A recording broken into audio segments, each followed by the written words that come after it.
The man who may one day become president once called the president he now serves America's Hitler. It sounds impossible, almost too dramatic for real politics. But in J.D. Vance's story, contradiction is the beginning. In 2016, Vance was not a quiet skeptic. He was one of Donald Trump's sharpest conservative critics, warning that Trump offered emotional relief while making America's deeper problems even harder to solve. He famously described Trump as cultural heroin, something addictive, comforting, and destructive. To Vance, Trump did not look like a cure for national decline. He looked like another symptom of it. 8 years later, that same man stood beside Trump as his vice presidential running mate. For many observers, it looked like a dramatic reversal, even a betrayal. But that may be the wrong story, because the real story may not be that J.D. Vance changed his mind about Donald Trump. The more important question is whether America changed around him. Until Trump's politics seemed less unthinkable. To understand that shift, we have to leave Washington, New York, and the centers of American power. We have to begin in Appalachia, where poverty was not an exception, it was the backdrop. Vance grew up in a family marked by addiction, instability, and violence. Stepfathers came and went. His mother's struggles were not distant news stories. They were the daily weather of childhood. What made Vance different was not only that he survived this world. It was that he interpreted it. He came to see his family not as an isolated tragedy, but as evidence. Evidence of something larger happening inside America's working class. The broken homes, the overdoses, the shrinking towns, and the disappearing jobs were connected. They were pieces of one national unraveling. For decades, America's elite told themselves a reassuring story. If the economy grew, everyone would benefit. If globalization succeeded, the country would become stronger.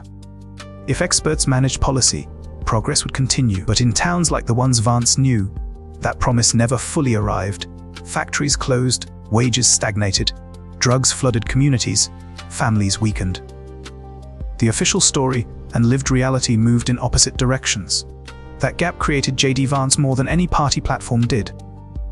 The gap between economic reports saying America was improving and families looking around, wondering why improvement never seemed to reach them. Then came the Marine Corps and Iraq. Like many young Americans after September 11, Vance carried a sincere patriotism. He believed leaders, trusted experts, and accepted that the war was necessary. But when he returned home, that faith began to crack. The wars dragged on, costs climbed into the trillions, and the promised outcomes became harder for veterans and citizens to defend. Vance was not alone. An entire generation watched institutions speak with certainty, then deliver failure. Foreign policy, trade policy, public health, and addiction all raised the same uncomfortable question. Did the experts understand America? When Trump first emerged, Vance believed the answer was still no. But he also believed Trump was exploiting anger, not solving it. Trump seemed like a dangerous mirror held up to the country. Then Vance's confidence in the old system kept eroding. He saw failed wars, the opioid disaster, and industrial decline. Slowly, the people labeled dangerous began sounding like the only ones asking forbidden questions. This is why Vance's movement toward Trump was not simply personal ambition. It was rooted in a conclusion. The old consensus had failed, and the country needed a politics willing to confront breakdown. Unlike many traditional Republicans, Vance does not view society mainly through markets or tax rates. He looks first at social breakdown, addiction, family collapse, loneliness, declining communities, and the loss of common purpose. That lens also shapes how he talks about artificial intelligence. While Silicon Valley debates productivity and automation, Vance asks what happens if AI makes a tiny elite unimaginably rich, while everyone else falls behind. For him, inequality is not just an economic statistic. It is a political danger. History shows that when wealth concentrates for too long, faith in institutions weakens and extremism begins to look persuasive. That fear pushed Vance away from pure libertarian economics and away from simple populist rage. His central question became harder. How can a modern nation hold together when winners and losers separate completely. It also helps explain his return to faith. After years as an atheist, Vance noticed that the most stable people around him often belonged to something larger: family, church, neighborhood, tradition, and duty. So the story of J.D. Vance is not simply a politician changing sides. It is the story of a country trying to understand what happened to its promises, its institutions, and its working class. A child shaped by addiction, poverty, and decline eventually reached the edge of the White House. Once, that might have proved the American dream. Today, it asks whether America will be guided by hope or disappointment. But to understand why his rise matters, we have to resist the simplest explanation. This is not only about ambition, opportunism, or loyalty to one man. It is about a country losing faith in its referees. For decades, Americans were told to trust institutions that claimed neutrality. Universities, newspapers, intelligence agencies, corporations, and courts all presented themselves as guardians of stability, reason, and progress. Yet many working-class Americans experienced those same institutions differently. They saw lectures from people untouched by factory closures, school decline, addiction, or the slow disappearance of ordinary community life. That contrast became central to Vance's worldview. He did not just believe elites made mistakes.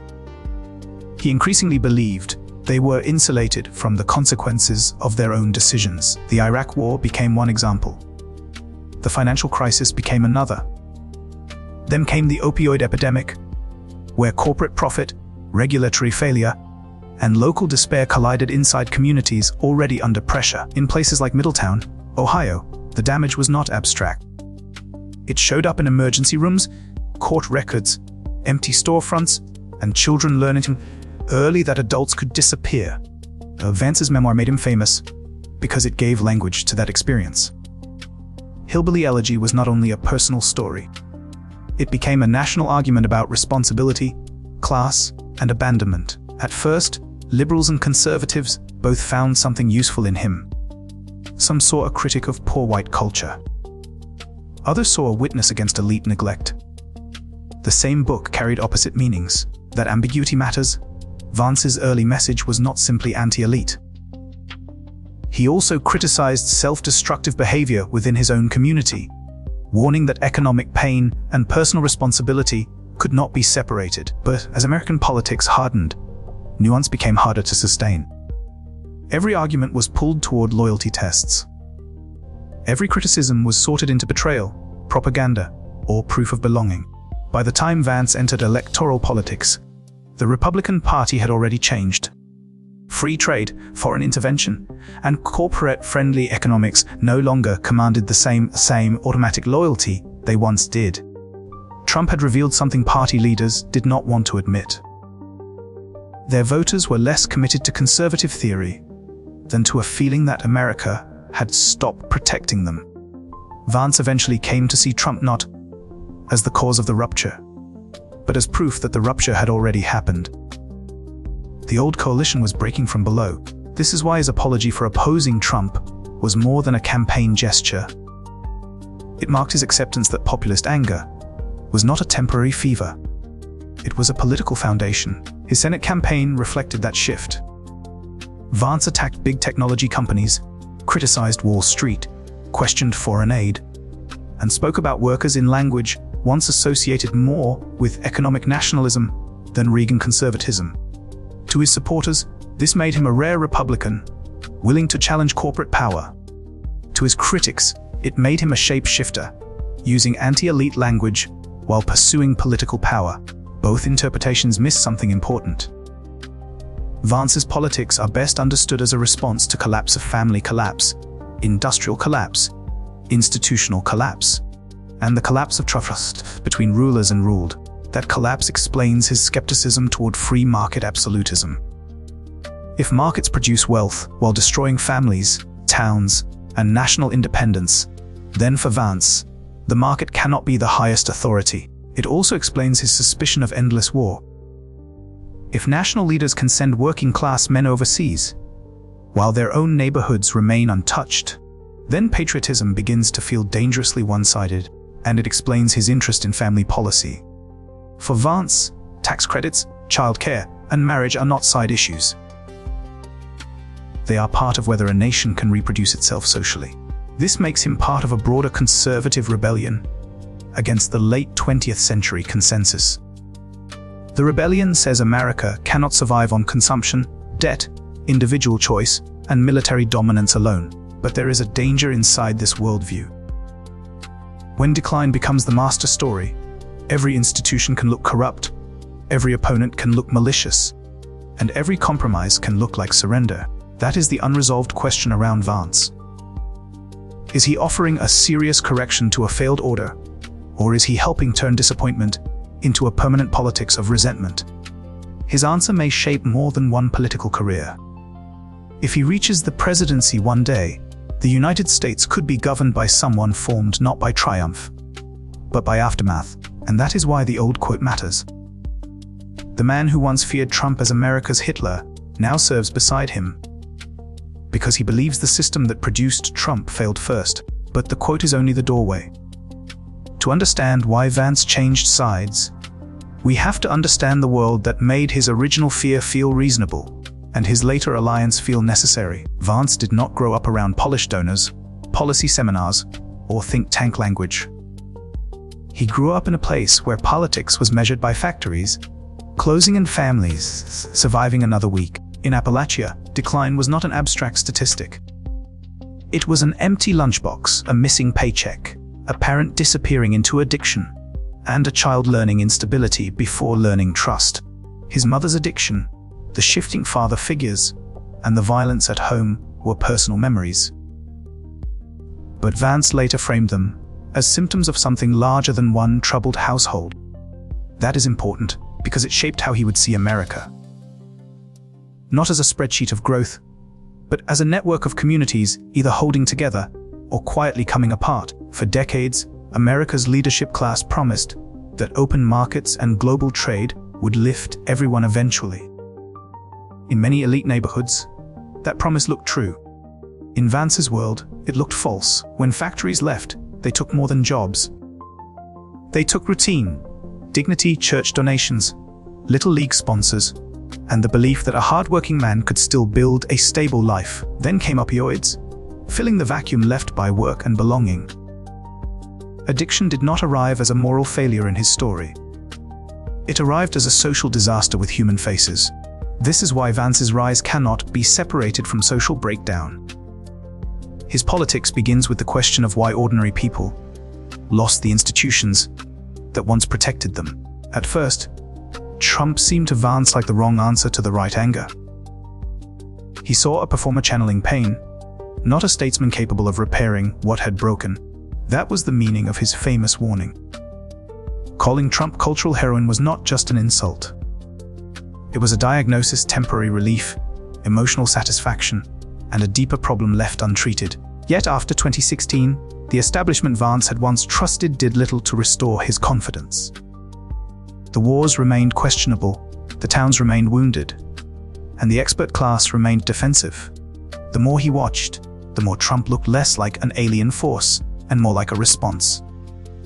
Not polite, not predictable, but connected to grievances others preferred to ignore.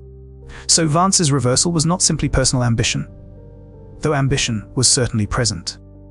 It was also a sign that the conservative movement itself had moved toward his darker interpretation of America. Where older Republicans spoke about tax cuts and free trade, Vance spoke about broken families, fentanyl, China, deindustrialization, and the hollowing out of working-class life. This made him different from the typical Washington operator. He was not selling optimism first. He was asking whether optimism was even honest without confronting the damage underneath. That worldview also shapes how he talks about technology. For Vance, artificial intelligence is not only a question of innovation. It is a test of whether America repeats its old mistakes. If it creates enormous wealth for a tiny group, while leaving millions more disposable, Vance sees not progress, but the conditions for a deeper political crisis. That fear is rooted in history. Societies can tolerate inequality for a time, but when wealth and dignity separate too sharply, politics begins searching for more radical answers. This is why his politics often sounds moral before it sounds economic. He is asking what kind of country America becomes when markets win, but communities lose. His return to Christianity fits this same pattern. It was not merely private belief.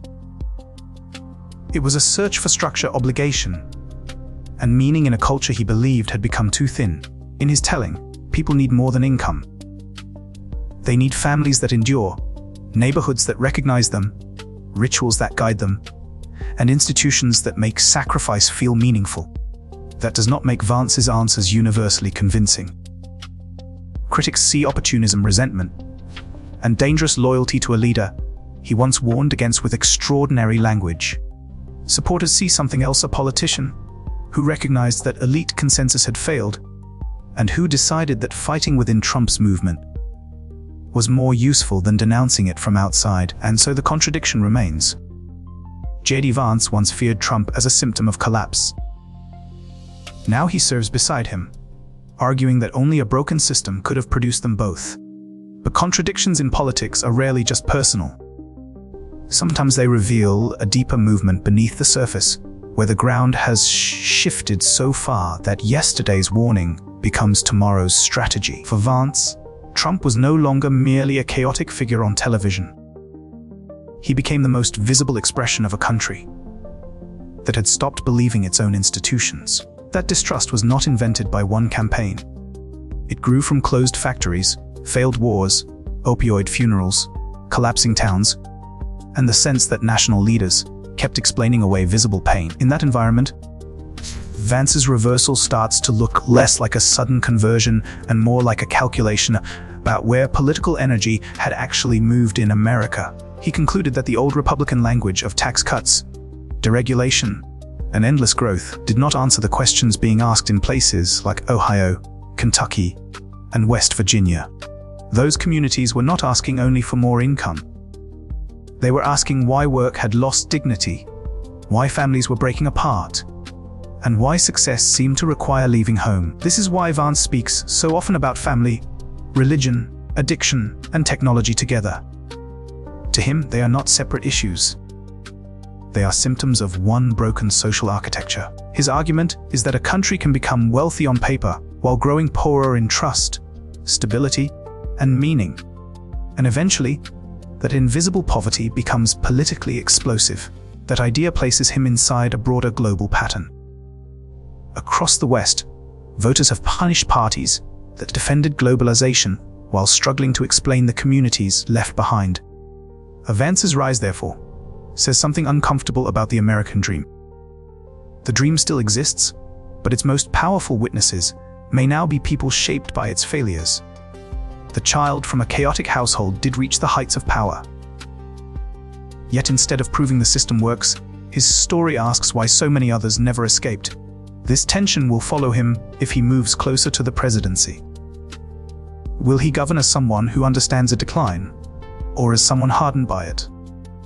Because there is a difference between recognizing pain and building from it. One can produce reform. The other can produce resentment dressed as national renewal. That is the unresolved question behind J.D. Vance's transformation. Not whether a politician changed his mind, but whether a damaged society can transform anger into something constructive. His life connects the personal and the national addiction in one family, deindustrialization in one town, lost faith in one generation, and a political movement built from accumulated disappointment. So when we ask how the man who once called Trump dangerous became his running mate, the answer is not only ambition. It is a changing map of American belief. J.D. Vance may one day stand at the center of American power. If he does, the question will be whether he carries America's wounds as wisdom or as a warning.